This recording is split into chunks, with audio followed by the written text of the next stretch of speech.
Assalamu alaikum, ina muku barka da zuwa wannan darasi na koyon web development tare da manhajar WordPress cikin harshen Hausa. Ba tare da ɓata lokaci ba, mu je zuwa domin ganin abubuwan da wannan darasin ya ƙunsa.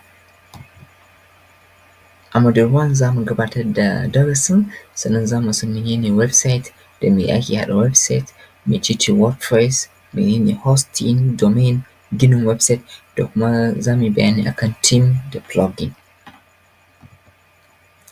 Daga nan muka zo module 2 kuma za mu yi magana akan ya WordPress take aiki, yanda za mu yi installing WordPress a local server ɗinmu, da kuma yanda za mu saya domain da hosting.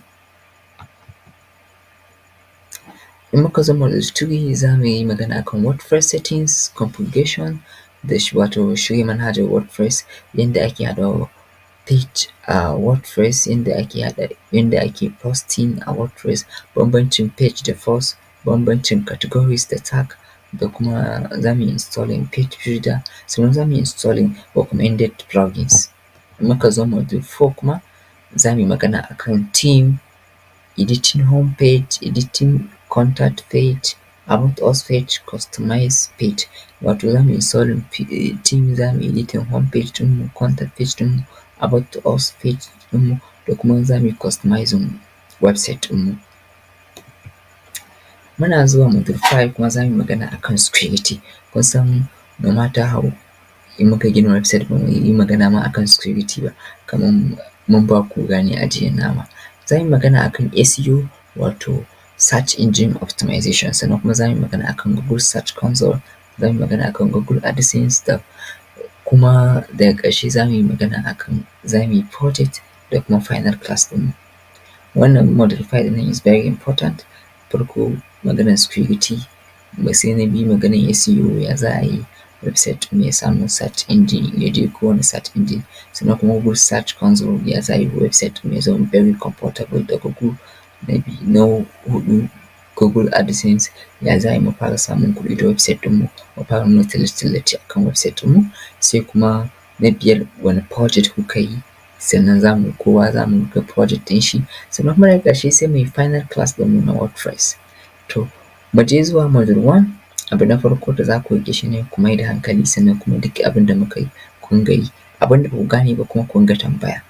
Yawwa, yanzu za mu je darasi na gaba, wato module 1. Barkanku da zuwa module 1, sunana Alhassan Abubakar Sadiq, ni ne malaminku da zan koyar da ku WordPress, web development tare da manhajar WordPress a cikin harshen Hausa. Farko ni software engineer ne, sannan ɗalibi har yanzu ina koya, sannan content creator, ina making videos, rubutawa da sauransu, sannan instructor, I like teaching, ina koyar da mutane mostly akan abubuwan da ya shafi technology. To da farko kafin mu je ko'ina ya kamata a ce mu fara sanin menene website kafin mu fara tunanin haɗa shi. Website shafi ne na yanar gizo wanda ya ƙunshi abubuwa da dama kamar bayanai, hotuna, videos, sauti, da sauran nau'ikan document.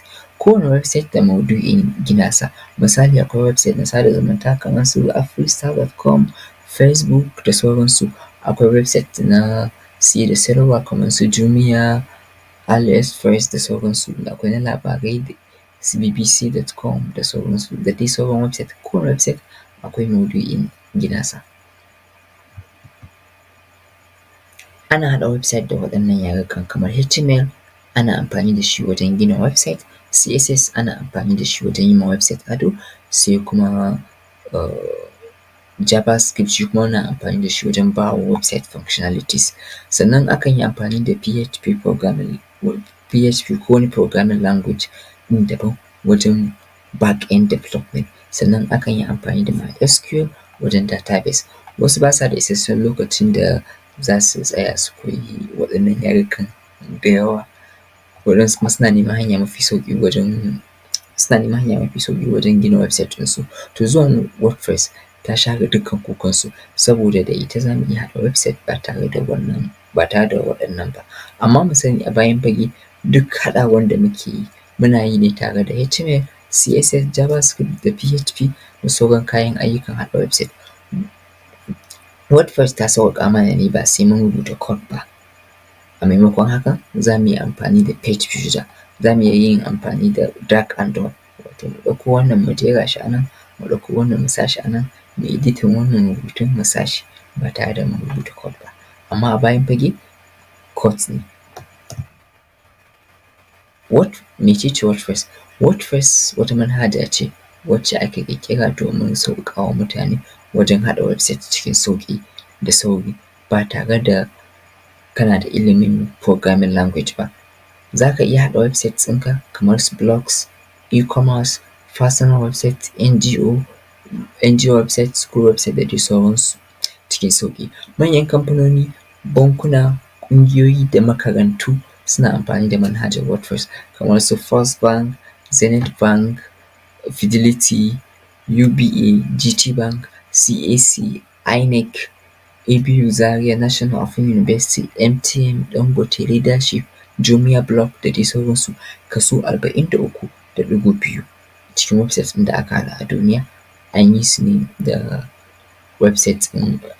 da manhajar WordPress. Don haka yana da matuƙar amfani gare mu mu koyi yadda ake haɗa website da WordPress cikin sauƙi kuma a cikin harshen Hausa. Dalilin yin wannan course ɗin kenan. To, kun ji muna maganan ba za mu iya maganan haɗa website da completely ba har sai mun kawo hosting.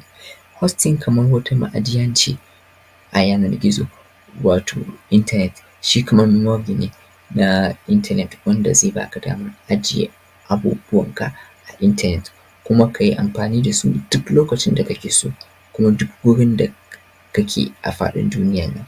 Sannan abubuwan da za ka iya ajiyewa sun haɗa da videos, audio files, zip, text da dai sauransu. Sannan akwai kamfanoni da dama wanda suke sayar da wannan fili na yanar gizo, wato wannan waje na yanar gizo kamar su Namecheap, Author House, Google House da dai sauransu. Ok, a yanzu za mu yi magana akan domain. Domain shi ne online identity, ma'ana address ɗin da hosting ɗinka yake a internet, kamar yadda dai adireshin gida yake a zahirance.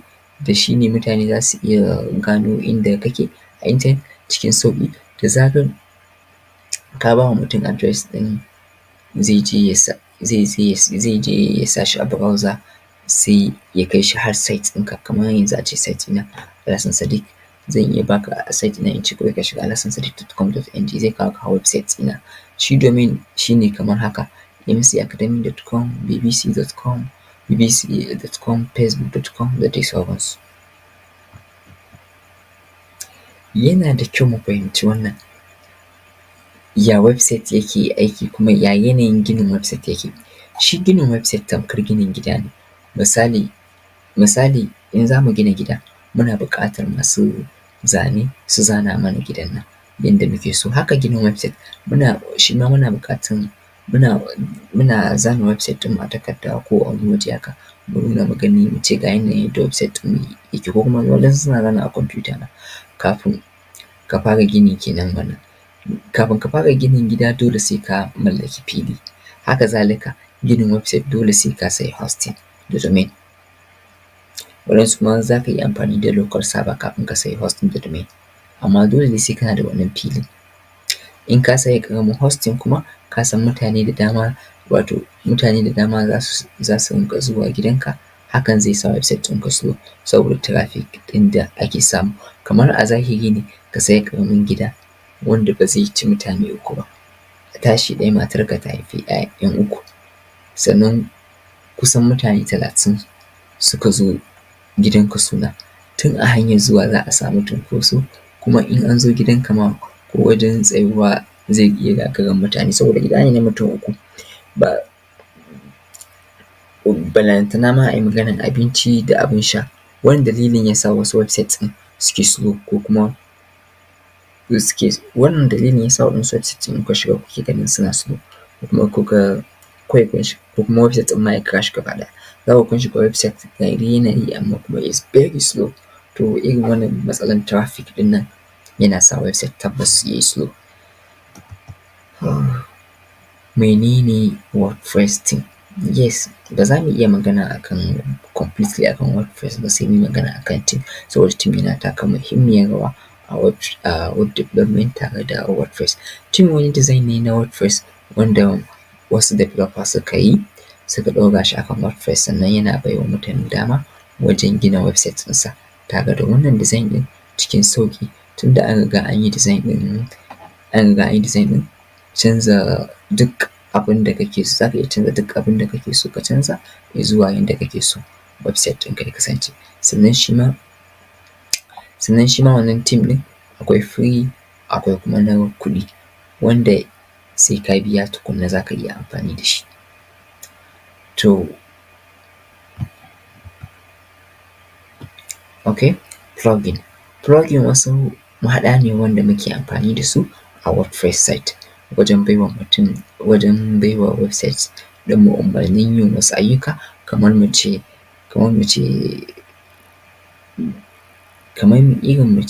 za mu ba website ɗinmu functionalities. Kun san theme shi design ne, amma duk wani muhimmin functions muna amfani da plugins ne.